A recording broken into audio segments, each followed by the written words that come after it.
Hello, good morning बच्चों। यहाँ पर आज हम क्यूब एंड क्यूब रूट्स के बारे में पढ़ेंगे। तो सबसे पहले इसमें एक प्रोफेसर रामानुजन थे जो इंडियन मैथमेटिशियन हैं, और उन्होंने इसके बारे में कुछ बहुत, क्योंकि आपको पता है कि रामानुजन मैथमेटिक्स के एक ऐसे विद्वान थे जो कम उम्र में ही बहुत सारी चीजें उन्होंने खोज ली थी, जिसके बारे में आज भी लोग रिसर्च कर रहे हैं, रिसर्च करते हैं, क्योंकि नंबर थ्योरी में उनका बहुत बढ़िया इंटरेस्ट था। तो उन्होंने एक नंबर, वो प्रोफेसर जीएस हार्डी के साथ कहीं जा रहे थे और उन्होंने एक टैक्सी कैब का नंबर देखा, और वो नंबर उन्होंने देखते बड़े सरप्राइजली उन्होंने कहा कि वाह, हाउ दिस नंबर वाज। तो वो कौन सा ऐसा नंबर था? वो नंबर था 1729। हार्डी ने जबकि उसको कहा कि ये डल नंबर है, उन्होंने कहा नहीं, डल नंबर नहीं, it is a very interesting number. तो उन्होंने एक इसके एक्सप्लेनेशन दिया 1729 कैसे हम इंटरेस्टिंग नंबर कह सकते हैं। कुछ चीजें उन्होंने उसके बारे में बताई। जैसे एक पहला है कि 1729 अगर हम 1728 प्लस 1 के फॉर्म में लिखें, that is also 12 cube plus 1 cube. 1729 को अगर हम ब्रेक करके लिखते हैं तो ये 1000 प्लस 729, यानी दो कॉन्जिक्यूटिव नंबर्स का क्यूब है ये। तो इस तरीके से इसका डिस्क्रिप्शन उन्होंने दिया। अब क्यूब होता क्या है?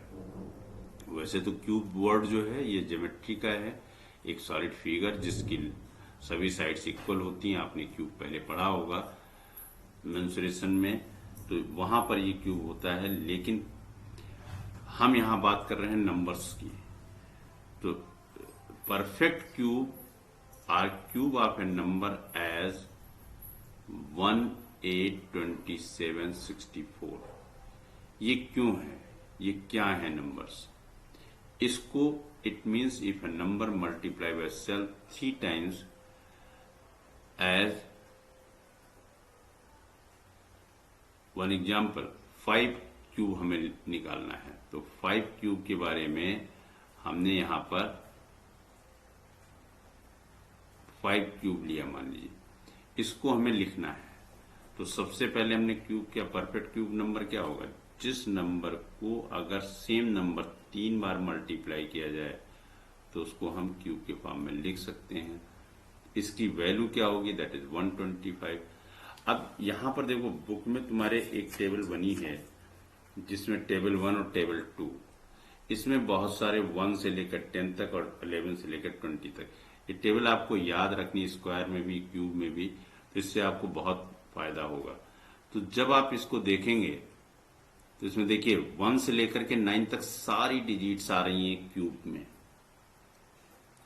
1, 2, 3, 4 वंस डिजिट जो है 0 से लेकर के 9 तक की सारी डिजिट्स आ रही हैं, यानी all 10 digits you obtain in the cube of a number at unit place. 1 के क्यूब में 1 आता है, 2 के क्यूब में 8 आता है, 3 के क्यूब में 27, 4 क्यूब में 64, 5 क्यूब 125, ऐसे ही आते चले जा रहे हैं। तो आप देखिए यहाँ पर 18 का क्यूब 5832, उसका यूनिट प्लेस 2 है, और 12 के क्यूब में 1728, उसका वंस प्लेस 8 आएगा। 13 के क्यूब में 2197 आ रहा है, तो यूनिट प्लेस 7 आ रही है। और यहां पर 19 में 9 आ रही है क्यूब में यूनिट प्लेस। तो ये जो पार्ट हैं आप देखिए, 12 18 हो गया, फिर 13 17 हो गया। तो जहां पर जो चीजें आप देखेंगे 20 तक के, तो सारे यूनिट प्लेस 0, 1, 2, 3, 4, 5, 6, 7, 8, 9 सारी डिजिट्स यूनिट प्लेस पर आ रही हैं। तो सबसे पहले हम इसी पैटर्न्स के आधार पे हम देखते हैं। कुछ और पैटर्न्स हैं जो कि आप जिससे क्यूब आसानी से समझ सकते हैं, इंटरेस्टिंग पैटर्न्स हैं। आपकी बुक में भी दिया गया, वही मैं यहाँ एक्सप्लेन कर रहा हूं। पहला है एडिंग कंसेक्यूटिव ऑड नंबर्स। तो सम ऑफ कंसेक्यूटिव ऑड नंबर क्या होते हैं? 1, 3, 5, 7 जो 2 की से डिविजिबल नहीं है। तो 1 equal to 1 that is 1 cube. अब 1 के बाद कौन से ऑड नंबर आते हैं? 3, 5, इन दोनों को ऐड करो कितना आएगा? 8। 8 क्या है? 2 क्यूब है। 5 के बाद 3 ऑड नंबर लेंगे, 7, 9, 11, इनको ऐड करें 27, तो 3 का क्यूब। देखिए 1 का क्यूब 1 पहला ऑड नंबर, 2 का क्यूब उसके बाद के 2 ऑड नंबर का सम, 3 का क्यूब 5 के बाद 3 ऑड नंबर का सम, ऐसे 4 का क्यूब 11 के बाद के 4 ऑड नंबर का सम। तो एक पैटर्न मिल गया। अगर 1 का क्यूब लिखना है तो केवल एक ऑड नंबर पहला क्या होगा? 2 का क्यूब लिखना है तो 1 के बाद 2 ऑड नंबर का सम जो होगा 2 क्यूब हो गया। 3 का क्यूब लिखना है 3 ऑड नंबर 5 के बाद के 3 ऑड नंबर का सम। 4 क्यूब लिखना है 11 के बाद के 4 ऑड नंबर का सम। ऐसे 5 का क्यूब लिखना है तो 19 के बाद 5 ऑड नंबर का सम हम ऐसे लिख सकते हैं। दूसरा है cube and their prime factors. Prime factorization आप करते हैं किसी नंबर का, तो यहाँ देखिए जैसे हमने 3, 4 नंबर लिए, 4 का प्राइम फैक्टराइजेशन क्या होगा? 2 इंटू 2, क्योंकि 2 प्राइम नंबर होता है। 2, 3, 5, 6 का 2 इंटू 3, 15 का 3 इंटू 5, 12 का 2 इंटू 2 इंटू 3। अब जब क्यूब करते हैं, देखिए यहाँ पर जब हम इस नंबर का क्यूब करेंगे तो इन्हीं 2 नंबर के क्यूब का प्रोडक्ट आएगा। इसका क्यूब करेंगे इन 2 नंबर के प्रोडक्ट का क्यूब आएगा। इसका क्यूब करेंगे इन 2 नंबर का प्रोडक्ट क्यूब आएगा। इसका क्यूब करेंगे इन 3 नंबर के प्रोडक्ट का क्यूब आएगा। तो see here justify your answer. 4 cube means 64 होता है, यानी 4 इंटू 4 इंटू 4 3 बार मल्टीप्लाई करते हैं तो इसकी वैल्यू 64 आती है। अब अगर इसका प्राइम फैक्टराइजेशन लिखें तो क्या होगा? 64 इज इक्वल टू 8 इंटू 8। 8 को हम 2 इंटू 2 इंटू 2, फिर 2 इंटू 2 इंटू यानी 2 क्यूब इंटू 2 क्यूब हो गया। 6 का क्यूब 216, 2 क्यूब इंटू 3 क्यूब। ऐसे 15 का क्यूब 3375, 3 का क्यूब और 5 का cube. 12 cube 1728, 2 cube 2 cube 3 cube, यानी इसके 9 फैक्टर्स प्राइम फैक्टर्स बनेंगे, जिसमें 2 के 3, फिर 2 के 3 और 3 के 3। तो अगर ये पेयर, अब देखिए क्यूब हम क्या करते हैं, अगर कोई नंबर 3 बार कंटिन्यूअस मल्टीप्लाई है सेम नंबर, उसको हम 2 की पावर 3 लिख देते हैं। 3 3 बार मल्टीप्लाई तो 3 का क्यूब हो जाएगा। ऐसे 5 3 बार मल्टीप्लाई होगा तो 5 का क्यूब। ये नंबर इसमें मिल रहे हैं। अब आपकी इसी पर बेस एक्सरसाइज है। इसमें कह रहा है कि which number can be factorize and obtain the pair of. तो सबसे पहले तो बात ये समझे कि कौन सा परफेक्ट क्यूब होगा। ऐसे नंबर जिसको हम फैक्टराइज करें और ऐसा पेयर 3 3 का मिले जिसमें, और वो तीनों नंबर कैसे हो? सेम हो, then number is a perfect cube. क्योंकि हम तभी उसको इस फॉर्म में लिख पाएंगे। अगर 2 इंटू 2 इंटू 2 नहीं होता तो क्या हम 2 क्यूब लिख सकते हैं? अगर 2 ही लें क्या लिख सकते हैं? स्क्वायर हो जाएगा। तो क्यूब किसी परफेक्ट क्यूब क्या होगा? कोई नंबर जब हम उस नंबर को कंटिन्यूअसली 3 टाइम्स मल्टीप्लाई करें और उस फॉर्म में हमें मिले पेयर, तो उसे हम कहते हैं परफेक्ट क्यूब। अब इसी बात को हमें चेक करना कौन सा नंबर परफेक्ट क्यूब है नहीं। 216 6 इंटू 6 इंटू 6, 3 बार मल्टी 6 का क्यूब भी हो सकता है। अब 6 को भी हम ब्रेक करें प्राइम नंबर्स में, 2 इंटू 3, 2 इंटू 3, 2 इंटू 3, कितने 2 आए? 1 2 3, 3 बार 2 आ गया। 1 2 3, 3 बार 3 यहाँ आ गया। It is perfect cube. 100 10 into 10 आ रहा है, इसका 10 स्क्वायर हुआ। 5 प्राइम फैक्टर करेंगे 2 इंटू 5, 2 इंटू 5, ये 2 का स्क्वायर 5 का स्क्वायर। तो ये देखिए कंप्लीट नंबर नहीं बन रहा है, 3 3 का पेयर नहीं बन रहा है, 2 2 का पेयर बन रहा है। तो स्क्वायर तो हो गया लेकिन ये क्यूब नहीं हो सकता। तो it is not a perfect cube. तो means 100 is not a perfect cube, 216 is a perfect cube, क्यों? क्योंकि जब हम उसको फैक्टराइज करें और इस तरीके से 3 टर्म एक जैसे मिल जाए मल्टीप्लाई में और उसे हम क्यूब के फॉर्म में लिख लेंगे तो वही परफेक्ट क्यूब होगा। अब ऐसे 2-3 पार्ट जो हैं वो आप खुद से करेंगे। सेकंड क्वेश्चन देखिए। सेकंड क्वेश्चन में पूछा गया है कि find the smallest number by which each of the following numbers must be multiplied so we obtain a perfect cube. तो इसका मतलब हमें पेयर कंप्लीट बनाना होगा, तभी वो परफेक्ट क्यूब, यानी 3-3 के पेयर अगर नहीं मिलते हैं तो परफेक्ट क्यूब नहीं होगा। तो जो नंबर का फैक्टर कंप्लीट नहीं हो उतने से ही मल्टीप्लाई कर दे उसी नंबर से। तो सबसे पहले देखिए 243 हमने लिया, इसका प्राइम फैक्टराइजेशन कर लिया, 3 से किया तो 3 के कितने फैक्टर आए? 5, यानी एक 3 का पेयर बन जाएगा, दूसरा 2 का ही पेयर बनेगा। तो ये परफेक्ट क्यूब तो अभी है नहीं, क्योंकि एक पेयर बन रहा है दूसरा नहीं बन रहा है। तो ये परफेक्ट क्यूब कब बन सकता है? अगर हम इसमें एक 3 और मल्टीप्लाई कर दें, तो इसका मतलब इस दिए नंबर को 3 से मल्टीप्लाई करना पड़ेगा और जो नंबर आएगा फिर उसका फैक्टर क्या होगा, यहाँ देखिए। तो जब हमने 243 को 3 से मल्टीप्लाई 729 आया, इसके फिर 3 फैक्टर ये बन गए, एक 3 और आ गया इधर भी, तो 3 का फैक्टर ये भी बन गया। तो 3 का क्यूब या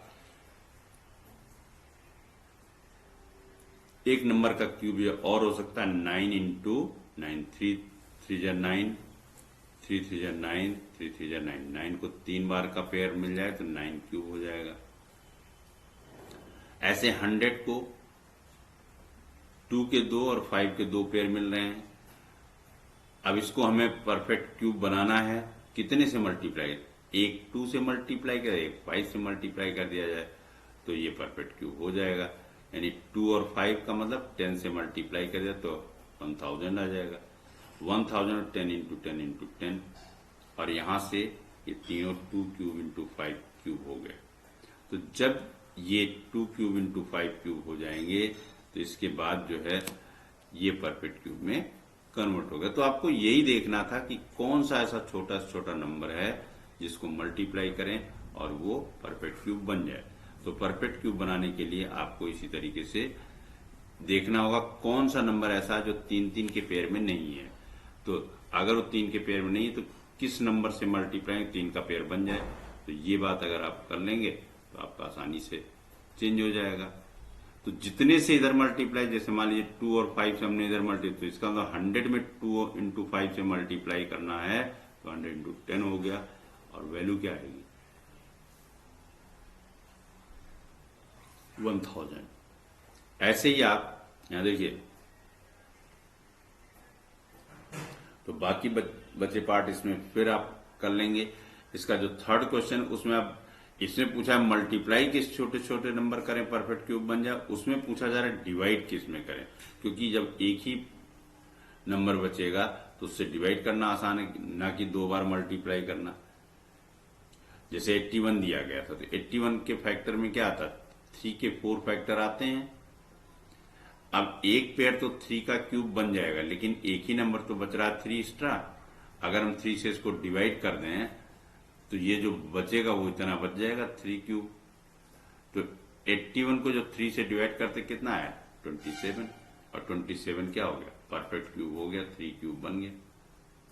तो हमें ये देखना है, पहले नंबर का प्राइम फैक्टराइजेशन कर लो और फिर कौन सा ऐसा नंबर बच रहा है एक्स्ट्रा जो उसी से इस नंबर को डिवाइड कर दो, तो क्या हो जाएगा? ये परफेक्ट क्यूब में चेंज हो जाएगा। अब एक हमने लास्ट 704 लिया हुआ है। 704 क्या है? एक नंबर है, तो पहले इसके फैक्टराइजेशन कर लीजिए। Prime factorization, prime factorization first start with 2। अगर 2 से डिविजिबल है तो 2 से, नहीं तो फिर 3 से, फिर 5 से। अगर इनमें से जो आएगा उसी से आप करना स्टार्ट करेंगे। 704 यूनिट प्लेस 4 है, इसका मतलब 2 से डिविजिबल होता जाएगा।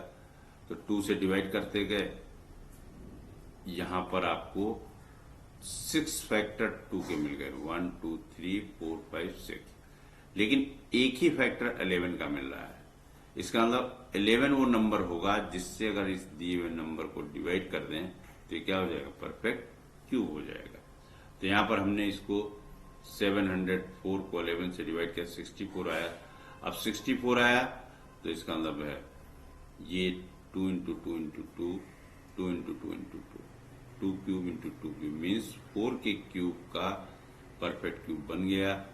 तो ये हमारा नंबर जो है कैसे मिलता है डिवाइड, कैसे मिलता है मल्टीप्लाई, ये दोनों बातें आप समझ गए। और इसका लास्ट जो क्वेश्चन है, Parikshit makes a cuboid of plasticine of sides 5 centimetre, 2 centimetre and 5 centimetre. तो यहां से ये जो नंबर आ रहा है इसमें कौन सा ऐसा नंबर करें कि उसमें पूछ रहा है कि कितने क्यूबाइड और इसमें मिलाए जाएं जिससे कि ये क्यूब बन जाए। तो क्यूब बनने के लिए हर नंबर का क्या चाहिए, हमें क्यूब फॉर्म चाहिए। अब क्यूब फॉर्म चाहिए तो इसका मतलब है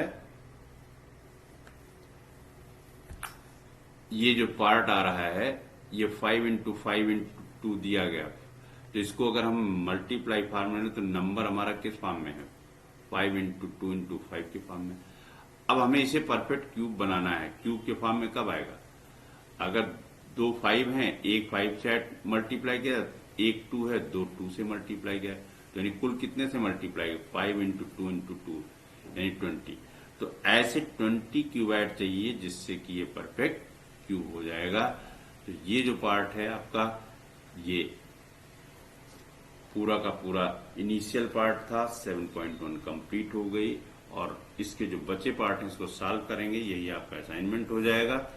तो ये पूरा का पूरा पार्ट आज आप तैयार करेंगे। Thank you.